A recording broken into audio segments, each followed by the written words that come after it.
lettuce letamina ko hangam le season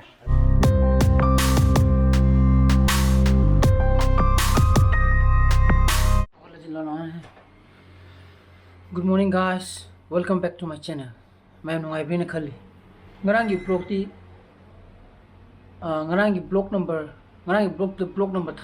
thari ba de title rum soi gre ko ai ngarang je Friday ni na tum khalaga leba imana ba magi haidi angang sostiti nate angang unabagi akoi haidi imana ba kharama chako pai tare the Friday jita masi jine ba hore nungdang jine ba ko oda madugi wakhanda je tum Friday ni tum leira ba ngarang je kelinde da ju yengi ni ko chuma ba tari chuma ba di block number chuma bra kana ga ying ju yengi ni hanjan jan na do dum te 13 oda na thagre aina khangi jina ngarang subscriber mana ha pone subscriber ki maming do yeng ko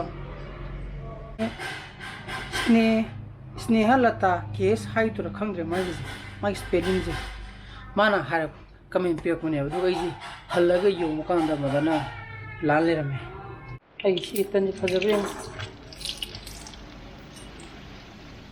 how you yam de to ai ho de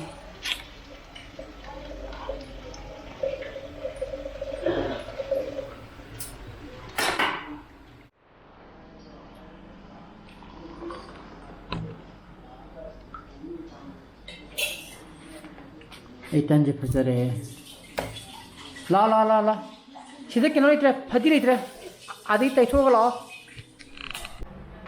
hojik ai gi Mirang-Mahum ki Facebook page to moduda aina ai gi WhatsApp ki link haidi button ama hapa bane ba adana message abiningba adum leiragadi modudu dum thabirakba yagani ko aina ngarang Facebook pai ba kan modugi link hapik option ama yauramba aduna modudu dum contact to biroja ni to Facebook messenger di message thabira no modudu modi install sungtok tong tre paiju pai tre ba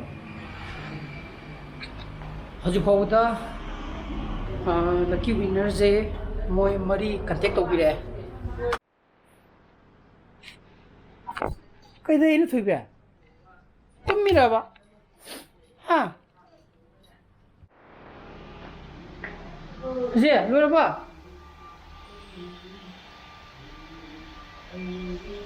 kina chapal tong la dura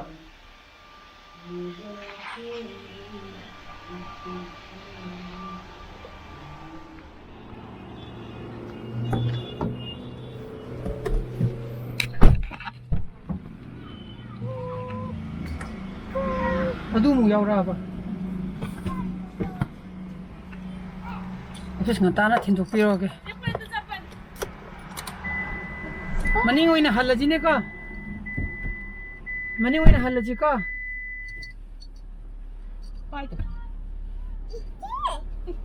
Cici ke bye kana bye to jing bye to harok je ni ne ma de ngale ka phau drum ne ko yaure yare kumuro yare mama ga ne lollipop mai ro ko mara ma lollipop oi lollipop mai ko ke lollipop phara ga thama ni ko bye ninja yara ba ha ninja man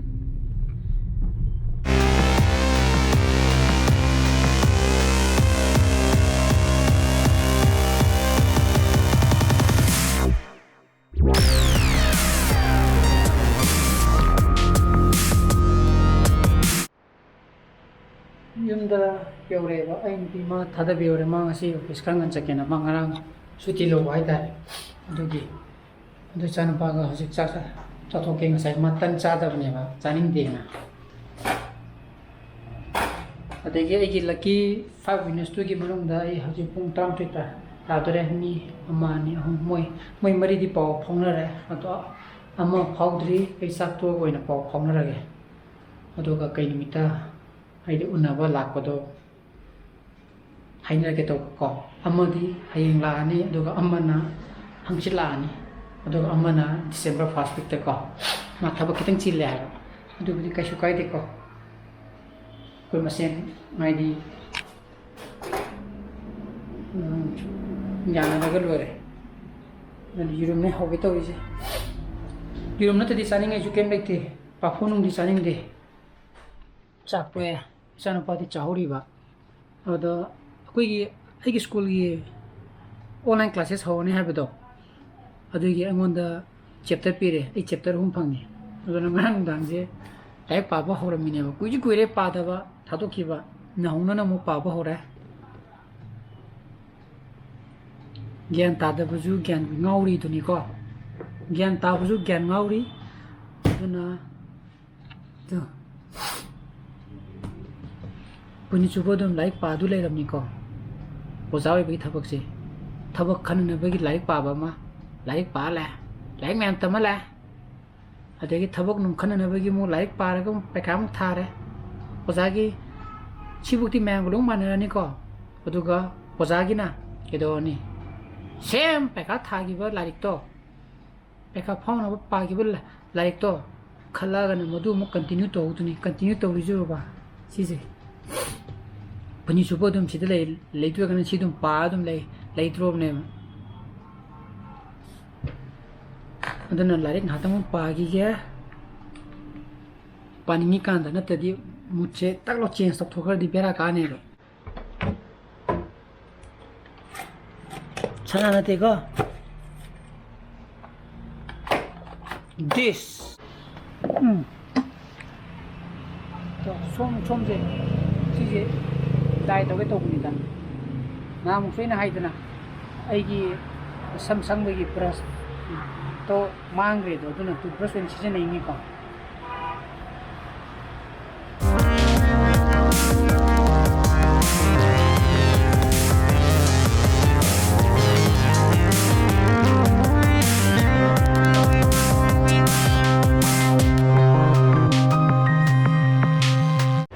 기래예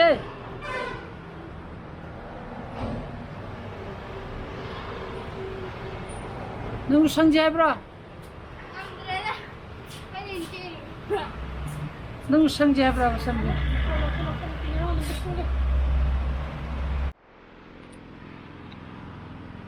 loire sida minute ꯄꯨꯡꯈꯥꯏ ꯑꯃ ꯅꯠꯇ꯭ꯔꯒꯅ minute 45 ꯊꯝꯃꯅꯦꯕ ꯑꯗꯨꯒ ꯑꯗꯨꯝ ꯊꯥꯗꯣꯛꯄ ꯌꯥꯔꯅꯤ ꯀꯩꯅꯣ ꯁꯤꯖꯤꯟꯅꯔꯒ conditioner ꯁꯤꯖꯤꯟꯅꯔꯒ ꯀꯅꯥꯅ ꯁꯦꯠꯄꯤꯅꯣ ꯁꯥꯔꯤꯗꯨꯕꯣ ꯌꯦꯡꯒꯦꯅꯦꯕ ꯁꯣꯝꯗ ꯌꯦꯡꯒꯦꯅꯦ ꯍꯧꯒꯠꯂꯣꯅꯦ ꯀꯗꯥꯏ ꯁꯤꯗ ꯌꯦꯡꯒꯦ ꯂꯥꯛꯑꯣ ꯁꯣꯝꯗ ꯂꯥꯛꯑꯣ ꯇꯨꯔꯅꯤ ꯁꯣꯏꯗꯅꯒꯤ ꯗ꯭ꯔꯦꯁꯇꯨꯒ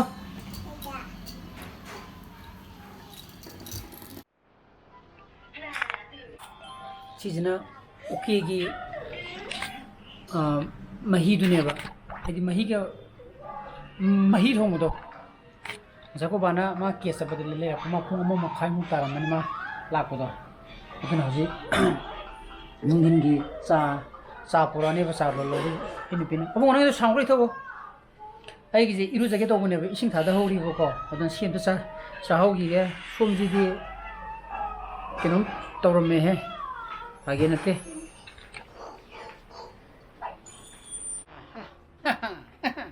ꯁꯤ ꯐꯖꯅ ꯐꯨꯖꯤꯜꯂꯒ ꯀꯣꯛ ꯊꯥꯗꯣꯛꯑꯒꯦ ꯏꯔꯨꯖꯊꯣꯛꯑꯒꯦ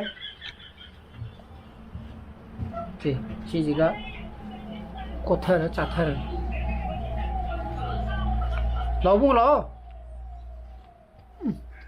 ꯍꯥꯎꯋꯦ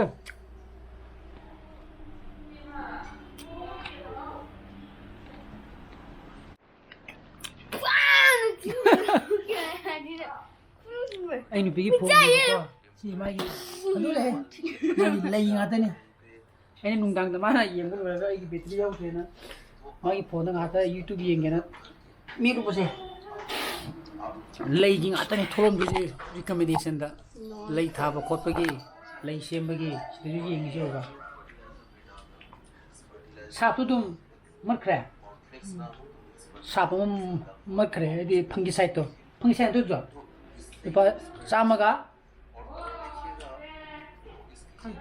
ꯂꯨꯄꯥ 200 ꯃꯌꯥꯝ ꯃꯠꯈ꯭ꯔꯦ ꯍꯧꯖꯤꯛ ꯑꯩ ꯁꯣꯔꯛꯇꯅꯕ ꯊꯥꯔꯛꯇ꯭ꯔꯦ ꯏꯕꯨꯡꯉꯣ ꯑꯗꯨꯝ थारा कदा लेकिन खंगदे मसा मथन लंबी था लेबजरा खंगदे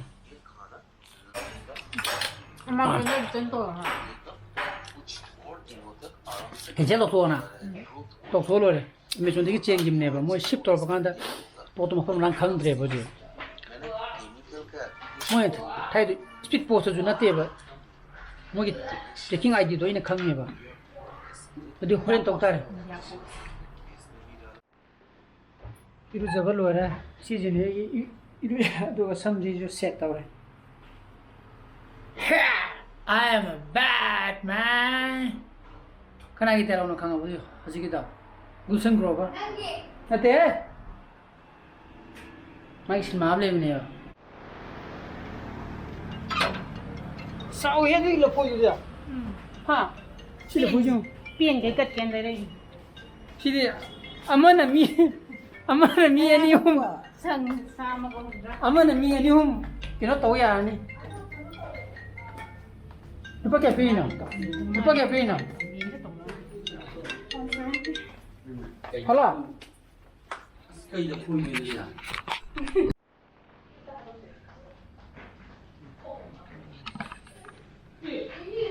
Hey, cuma je itu ni. Mai masa nu pam poi heba. Masa nu pam nan. Unagi ni heba. Aduh gini. यार कौन हाँ पके हजी सिम मते कति नो मासी हम नहीं कनो चांगा नहीं खता नहीं कनो कोई अंगांग दो पता ना पुबीरो कोनो नहीं चलो जो कोई सजिबला जो मोरांग चके जी कोई क्या हम थिंगन लातुनो जो खंग दे high ngam they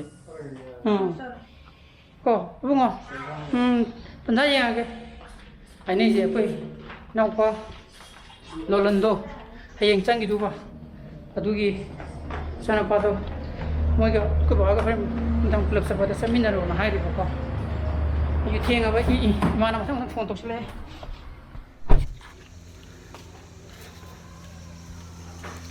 mana voi te yore ba ko moi te yong na gre adana nganu ni sa du je adana I bane jum jo ko ni bok lo sela ge na ta na lambi de lo sela ko ma asa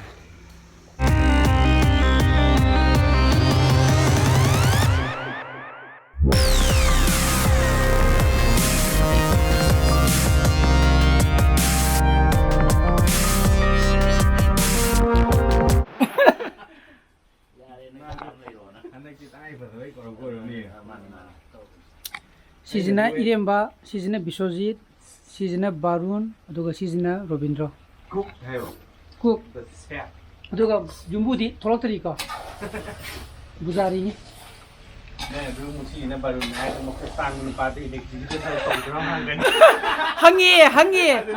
Hai noi ki department ne ba. Maju tahu hai ba. Maka tarak aja positif tu. Anu ngobolo sele ko koi je. Itu sih Jumbula itu. Somorjit. Mana tu toksa ni? Mana ba amani wali ba ko la ka da ba ije mai nak ta phamu re ba bang sau si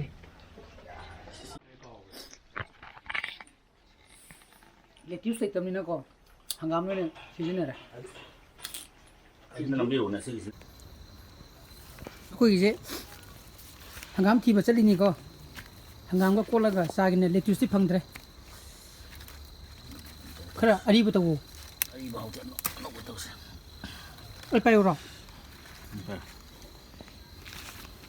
Kayak ni tu.